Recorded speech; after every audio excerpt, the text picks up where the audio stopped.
To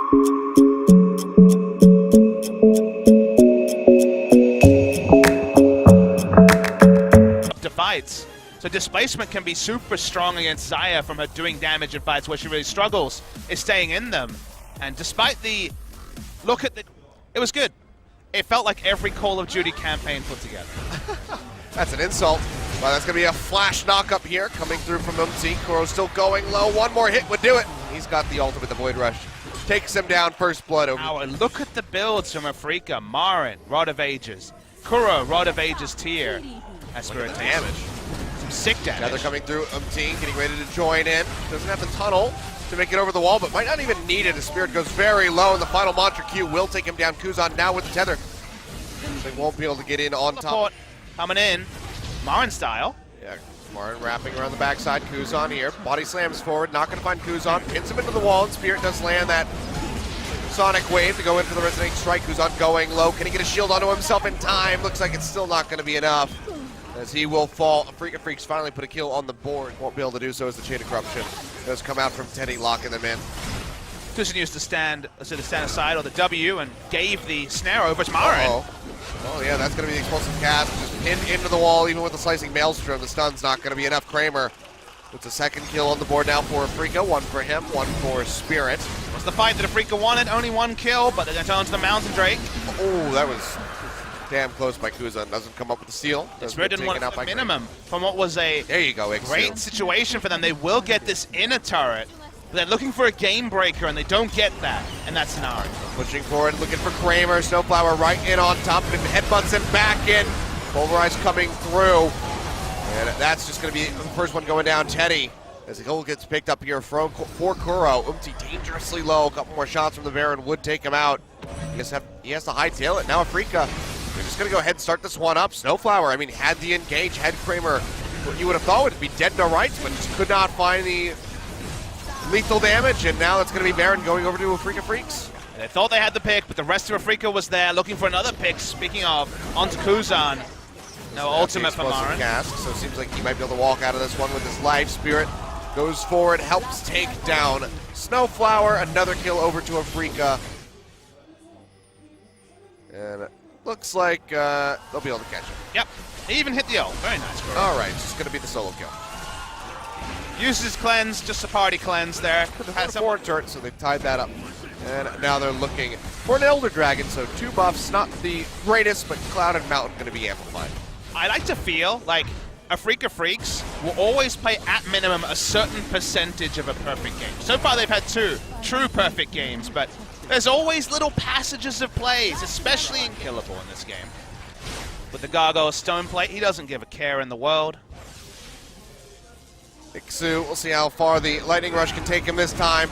Will juke out, not get popped up by that Glacial Fissure, but he'll still die. Kramer just does all the damage. That was They're looking for maybe a pick out of the jungle, or maybe they're all just clumping up to get bodied by the Afreeca Freecs. They leap forward, get the slow in on to Teddy, looking for those concussive blows.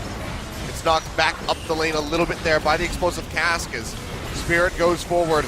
Looking for Snowflower, he's just going to take it out. Kramer yet again finding the kill.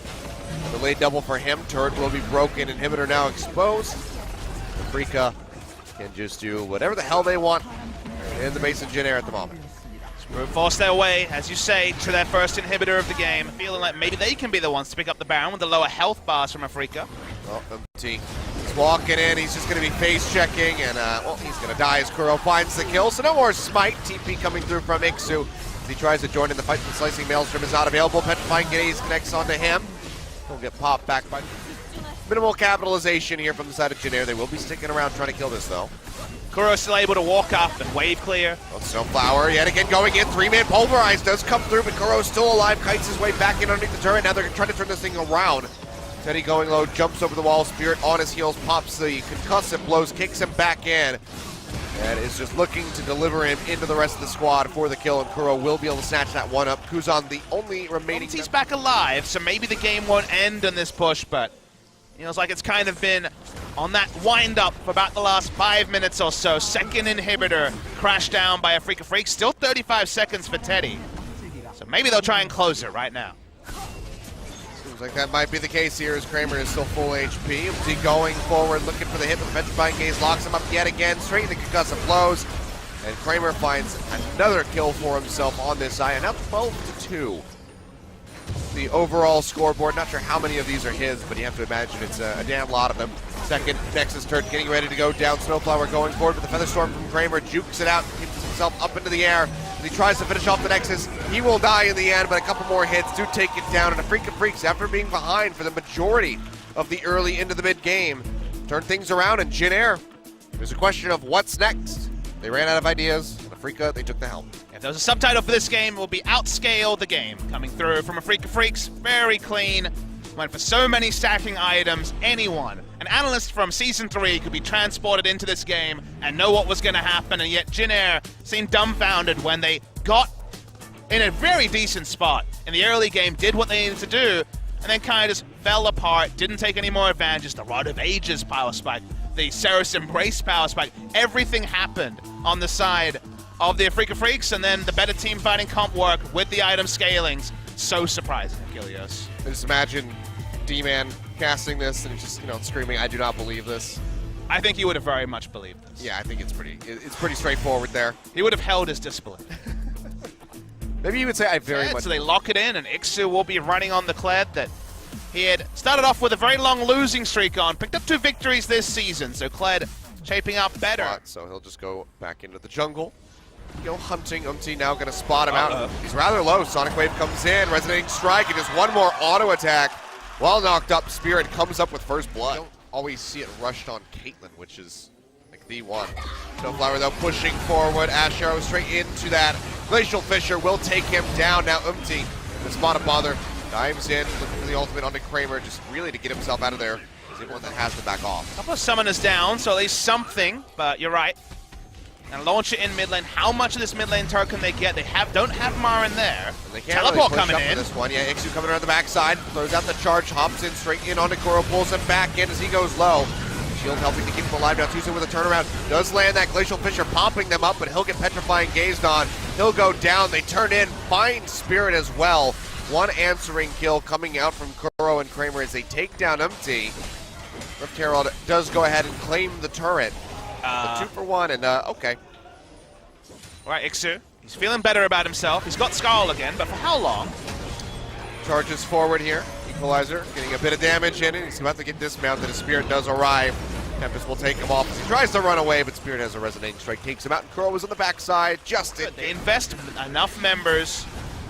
Turret's already low. There should be another turret, but the teleport. Yeah, TP coming in from behind as Ixu looks to join in the fight. They know you're there, by the way. Maybe the 4-4. He's still sitting in there, waiting for Kuzan to collapse in a bit closer. Charge comes through, locks in onto Kramer, who will flash away, but the bear trap on the rope as there pulls him back in. Meanwhile, on the front side of the fight, that's going to be Snowflower going down as Kuro finds the first kill. Big equalizer thrown in straight on top of Jin Air. 2 kills picked up. Umti lunging forward with the Void Rush, not going to be able to come up with anything at all. Double kill goes over to Kramer, and now Jin Air complete. Them showing great understanding of their champions in the same engagement. And the 2 of them, the equalizer, and also Marin just taking out Snowflower at the start of the fight. They'll be able to turn onto Baron. They open up a gold lead, and Afreeca Freecs, that 2-0 may not just be a blip in the memory. There might actually be 2 for them in 3 matches, because if there is happening, because he's the only one that really provides any. But also try and engage, which clearly they're opening up Kuro. for. Big gravity field comes out, locks it too as Kuzan already goes low, and he might not even get the chance to kite out of here. Equalizer thrown down yet again. Perfect positioning from Marin, and they will just sweep over Jin Air. Jin Air decides to have a party in the Chaos Storm for some reason. Equalizer also. It was a long party, it turns out. No, poor Everyone Teddy. burns alive. Box comes down, not going to do a damn thing. He goes down as Spirit finds the kill. Snowflower will be chased in, and honestly, I mean, it's very short death timers, but could this just be the end of the game? They have the Baron-empowered minions Yeah, here. they have the Baron buff for over 50% duration. I think the game's just over, Achilles. Good lord, well, just in a matter of minutes, Afreeca Freecs turn everything around. Marin starting to tank things up just to get this going.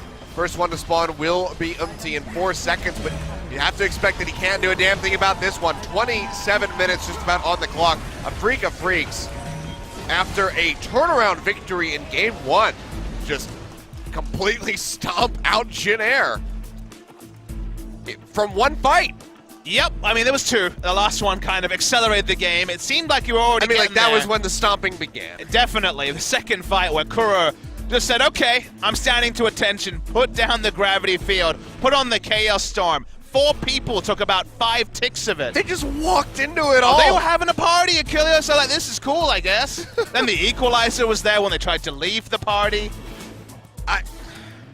You know? And then the game was over. The game turned very, very quickly over this particular game. To me, the MVP probably has to be Kuro, who, you know, played Victor as he often does, and it was a return to Rock's Victor, so that's a good time for Afreeca Freecs.